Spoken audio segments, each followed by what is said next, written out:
And the police officer said, "Are you sure of what you saw?" Where all three of us are like, "Are we sure?" Hi, I'm Caroline. Are you? I'm Leah. And this Welcome to Happiness and is Champagne. Woo! So on this episode, we're going to talk more about red flags, right? No, hold on, time out. What? I'm going to start about the hockey game. Oh, we ended last week about that. Yeah, Okay, so my daughter and I, we go to a Capitals game for our birthday every year. And this year, we're sitting at a bar, and I'm 3 drinks in. So now I'm like liquid courage.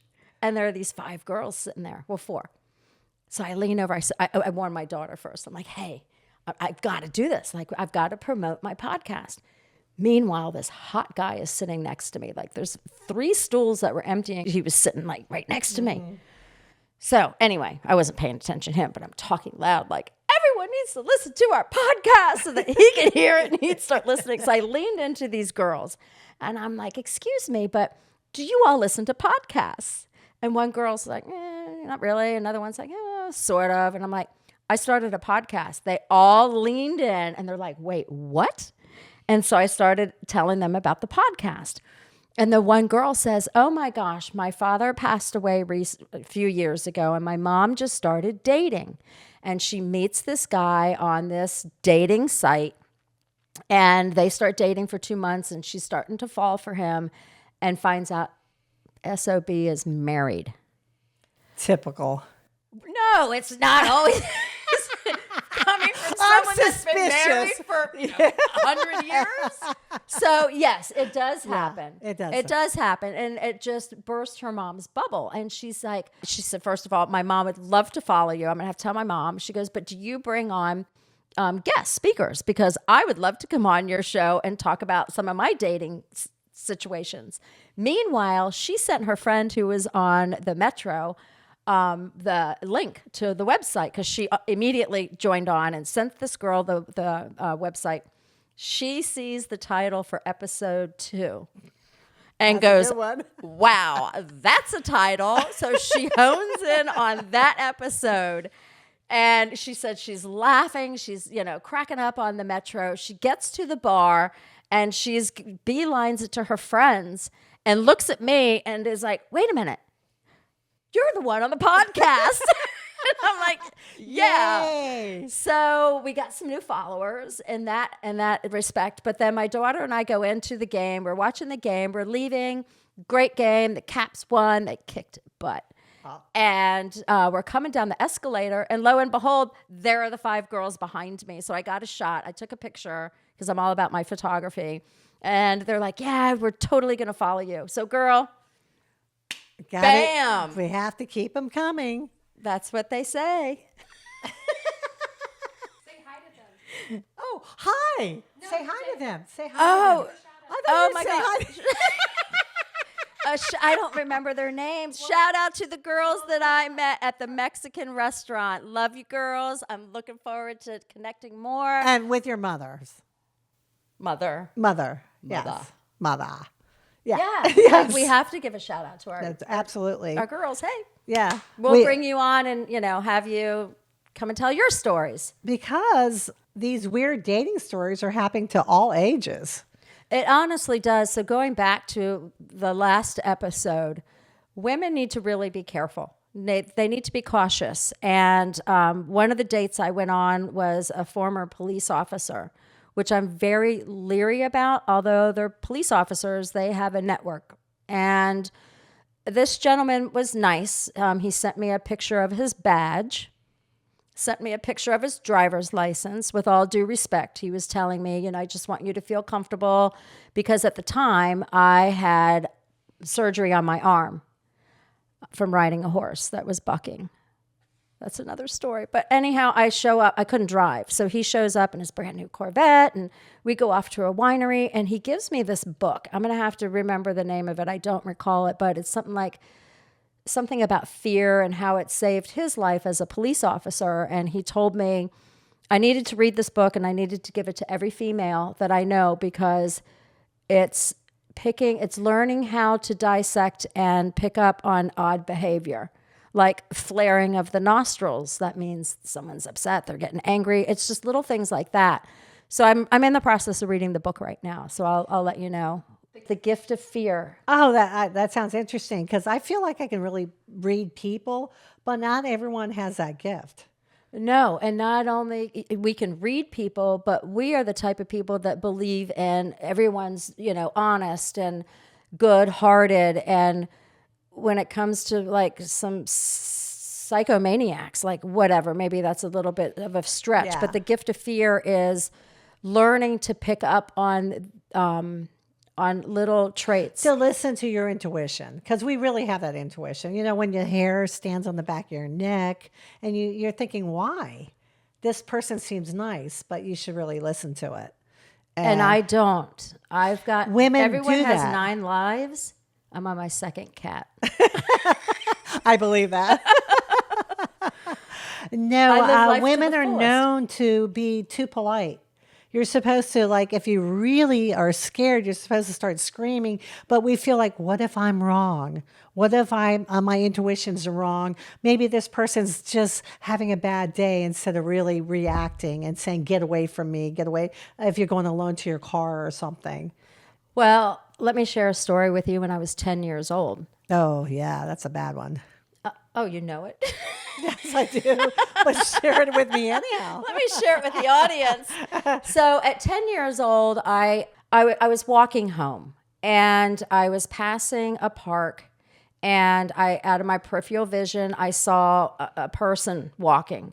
So by the time I got up this street, it was a big hill. He was walking right next to me and started making noises. He was going, and I looked down and he had his private parts exposed. At 10 years old, it went through my mind. Do I scream? No, because no one's going to hear me. Do I run? No, because, he could outrun me. So I just frantically walked really quick to my house, get to my house. I'm banging on the door. The door was locked. Open up the door. I get into safety. I don't know where this person was. I don't know who he was. But at 10 years old, that was devastating. And that was my intuition talking to me, the gift of fear. Mm-hmm. Because even though I was in a residential area, I didn't know how to react. I didn't know what to do. You're 10. Thank God, I'm safe. So it is learning about the instincts, the intuitions. Oh, well, I had something happen to me at a sleepover, and I was probably in 4th grade, and it was the birthday girl's father, and I didn't know what to do. You're in 4th grade. And you don't know who to go to. No. It's embarrassing to talk to your parents. You just don't know who is that person, the go-to person. Remember when we were in high school and we were at the creek, you and me No, we were and at the our river. And that guy followed us. Creek, river, ocean. It's a river. And we had to go to court. But again. But what did he do? He exposed himself and followed us around. And what did we do? We kept moving. We kept moving. And I we kept started running. Yeah. Because of what I'd experienced. Yeah, and we kept moving, and then the weirdest thing happened when we got into the parking lot. There was a park police officer, but park police, and we said, "This guy's following us, and he's exposing himself." And then the guy came out of the woods, and he had a skin color. Not a Speedo. Bikini, like your mom would say. A bikini, a Speedo on. And the police officer said, "Are you sure of what you saw?" Where all 3 of us are like, "Are we sure?" He walked right up to us on the rock. I know, we on the rocks. He was sunbathing. so weird. I was so he freaked got out. arrested, and we ended up having to go to court. And we didn't have to go and testify because it turns out he had exposed himself to like an 80-year-old woman and his neighbor, remember? So we never had to go in. I know, but remember we were running into our high school friends. Yeah, that's pretty like, bad. Hey, what are you doing here? We ran into a couple of delinquents. But Yeah.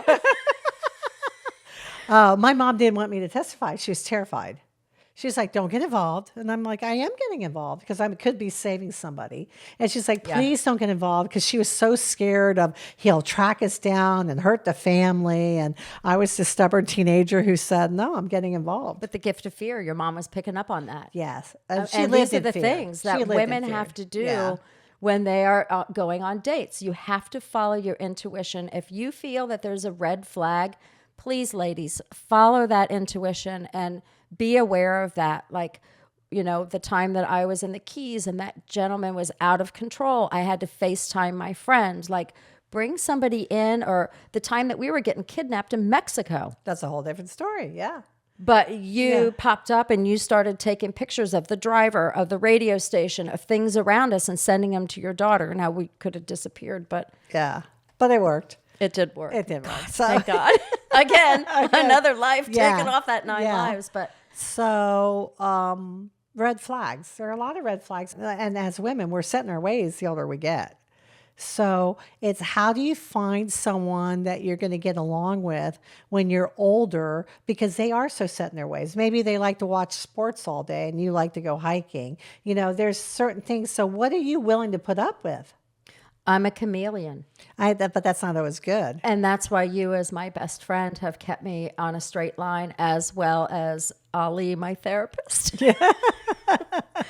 And I'll get into therapy because Ali has been a godsend. I mean, I tell you, every time I have a meeting with him, and I will admit, he has said a lot of the same things that you've said that I've overlooked, because I just want to find that companion. And so there's times that I mold myself into their situation, and I'm kind of done doing that, because I hope so. Well, Ali is telling me that I have learned, I've give, and it's time that I need to take care of myself. I need to do the things that I like to do, like camping and hiking and live music and, You have to my do what interests. you like.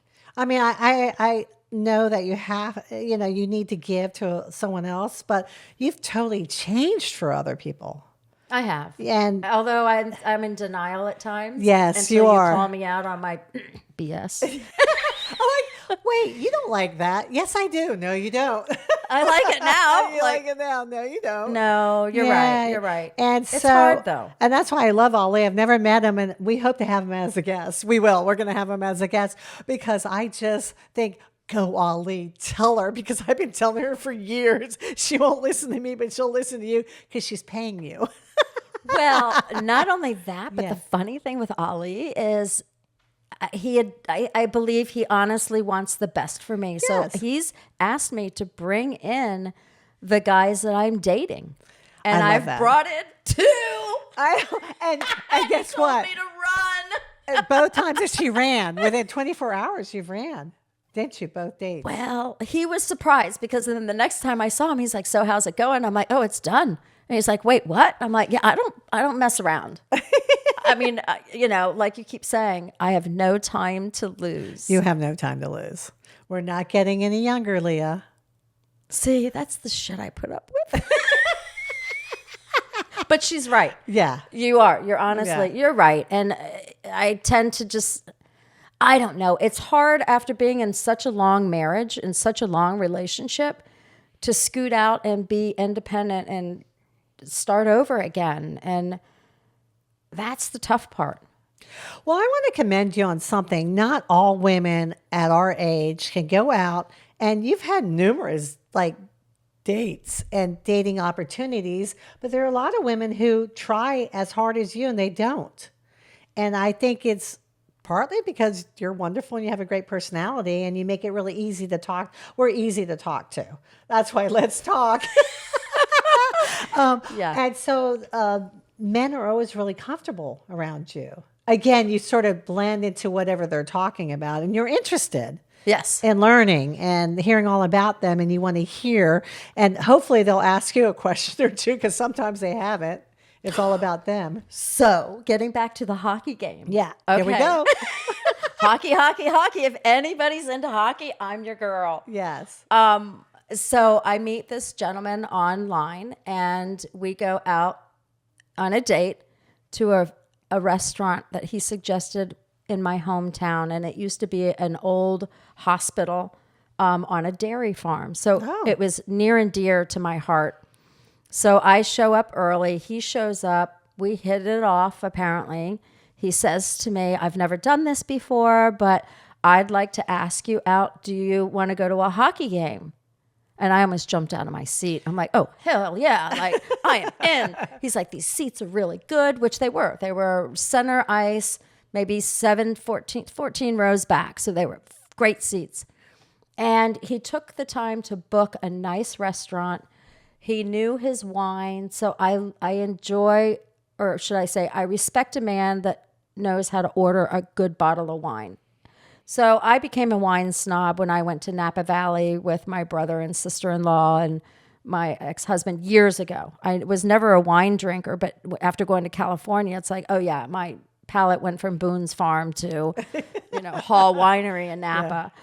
So it's nice when you can go to a restaurant, because I don't know the French wines. I don't know a lot of the other types of wines other than like Napa. So he knew. So he shows up, I'm drinking tea, because you just never know. And that brings me to another dating story with this psycho guy. But he shows up, and I'm drinking tea. He sits down, we start chatting. He orders his meal, he orders a glass of wine. And I'm like, I'll second that. I'll take one of those as well. It was a great glass of wine. So then meeting up with him for the hockey game, the game was great. We had wonderful dinner, and then I never heard from him again. Okay, so really what happened? I don't think he was really your type in the end. He wasn't, and he probably felt that, but I was also staying at my daughter's house, who had a camera, and she's like, Mom, we saw you like kissing this guy. And I'm like, yeah, well, it's a peck, right? Yes. It's not like a full-blown like romantic kiss. Yes. And she's like, you just like weren't leaning into it. Like he came, and I'm thinking, oh, for Pete's sake, my kids are watching this. Well, going back to dating when you have older kids, how awkward for you. And that's hard too, because you need to respect that. And we'll get into that in another conversation. Okay. So meanwhile, back at the ranch. So follow us. Follow us on any social media platform that you are on. We are on all of them because our manager. No, we're on all the social media platforms. So please follow us, make comments, and leave a comment on happinessandchampagne@gmail.com. We want to hear what you have to say. Ask us a question. We want to read them out loud. So next episode, we're going to start pulling questions off of our email. And our comment sections, yeah. Yeah. So we welcome all and any questions, comments. And money doesn't bring you happiness, but champagne does.